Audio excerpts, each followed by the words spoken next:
Guys, अक्सर आपने देखा होगा कि जब आप गलती से किसी अनजान शख्स को फोन पे, गूगल पे या पेटीएम से पैसे भेज देते हैं तो फिर आप उन पैसों की वापसी के लिए हर संभव कोशिश करते हैं, लेकिन इतनी कोशिशों के बाद भी आपको वो पैसे नहीं मिलते।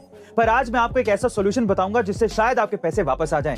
सबसे पहले आपने जो ट्रांजैक्शन की है उसके मैसेज को आपको स्क्रीनशॉट खींचना है, फिर बैंक स्टेटमेंट का स्क्रीनशॉट लेना है। इसके बाद एक एप्लीकेशन लिखना है जो ये प्रूव करती है कि ये ट्रांजैक्शन गलती से हुई है, और ये तीनों चीजें आपको 24 से 48 घंटे के अंदर ही अपने बैंक को दे देनी है। और जब आप ये सारी चीजें अपने बैंक को जमा करा देंगे तो आपका बैंक उसे वेरीफाई करके आपके पैसे वापस कर देगा। और अगर मान लीजिए कि ऐसा नहीं होता है तो आप आरबीआई की वेबसाइट पर जाकर भी कंप्लेन कर सकते हैं, क्योंकि 2010 में आरबीआई ने क्लैरिफाई किया था कि अगर कोई गलत ट्रांजैक्शन हो जाता है तो बैंक की जिम्मेदारी है कि वो पैसे आपको वापस करवाए। वैसे गाइस, आपके साथ कोई ऐसी घटना हुई है? कमेंट सेक्शन में जरूर लिखिएगा। और ऐसे अमेजिंग वीडियोस। गाइस, ये बात है उस समय की जब देश को आजाद हुए 10 साल भी नहीं हुए थे, लेकिन देश भर में भाषा के आधार पर राज्यों के बंटवारे की मांग बढ़ने लगी थी।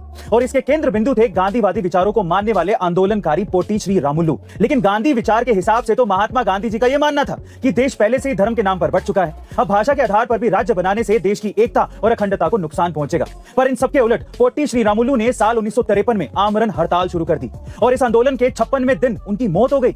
उनकी मौत की वजह से देश भर में हिंसक आंदोलन शुरू हो गए। हिंसा बढ़ते ही जा रही थी, और इसी हिंसा के चलते सरकार ने साल 1953 में आंध्र प्रदेश को देश का पहला भाषा आधारित राज्य घोषित कर दिया था। लेकिन जब यही मांग पूरे देश में आने लगी तब फाइनली दिसंबर 1953 में राज्य पुनर्गठन आयोग का गठन हुआ, जिससे कई राज्यों को भाषा के आधार पर बांट दिया गया। वैसे गाइस, आपके हिसाब से भाषा के आधार पर राज्यों का बांटना सही था या गलत? कमेंट सेक्शन में जरूर लिखिएगा। और ऐसे अमेजिंग वीडियोस के लिए A2 गाइस, क्या हो अगर आपको 54 डिग्री के तापमान में रहना पड़े?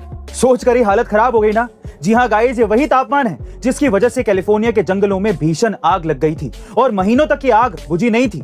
वहीं कनाडा में इसी 54 डिग्री पर एक कस्बा पूरा का पूरा दफन हो गया था। और अब यही हाल साल 2050 तक इंडिया के कुछ राज्यों जैसे कि उत्तर प्रदेश, गुजरात और राजस्थान का भी हो सकता है, जिसमें आपको पीने का पानी तक नहीं मिलेगा, क्योंकि भीषण गर्मी की वजह से जमीन, नदियां और तालाब सब सूख जाएंगे। यही नहीं, अगर वक्त रहते हमने पॉल्यूशन पर कंट्रोल नहीं किया तो ये मंजर हमारी सोच से भी भयानक हो सकता है, क्योंकि पॉल्यूशन की वजह से लगातार क्लाइमेट चेंज हो रहा है और ग्लोबल वार्मिंग जैसी समस्या सामने आ रही है गाइस। इसीलिए अब वक्त आ गया है कि हम सभी को मिलकर पॉल्यूशन को कंट्रोल करना ही पड़ेगा। वैसे गाइस, आप पॉल्यूशन को कंट्रोल करने के लिए क्या कंट्रीब्यूट कर रहे हैं? कमेंट सेक्शन में जरूर लिखिएगा। और ऐसे अमेजिंग वीडियोस के लिए A2 मोटिवेशन